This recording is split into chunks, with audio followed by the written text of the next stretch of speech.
اور میں نے ملکہ برطانیہ کے محل میں دیکھا، اور اس کے تاج میں، ان کے محل میں عجائب گھر بنا ہوا، تو ان کے تاج میں لگا ہوا تھا کوہ نور، لیکن اب اس کی وہ شان و شوکت نہیں رہی، چونکہ کاٹ کے تاج میں لگایا اور پھر 3 ٹکڑے کر کے آگے ایک پٹی میں رکھا ہوا تھا۔ یہ پورا جب ہیرا تھا تو دیوگری جنوبی ہند کی ایک ریاست تھی، اسے علاؤ الدین خلجی نے فتح کیا۔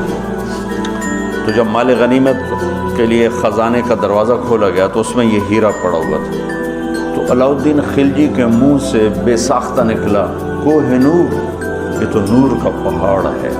تو اس سے اس ہیرے کا نام ہی کوہ نور پڑ گیا۔ تو پھر جب انگریزوں نے فتح کیا ہندوستان کو، تو پھر ملکہ برطانیہ کے لیے اسے جہاز کے ذریعے سے وہاں لندن پہنچا دیا گیا۔ یہ دنیا کا سب سے بڑا ہیرا تھا، ہو سکتا ہے اب اس سے بڑے ہوں۔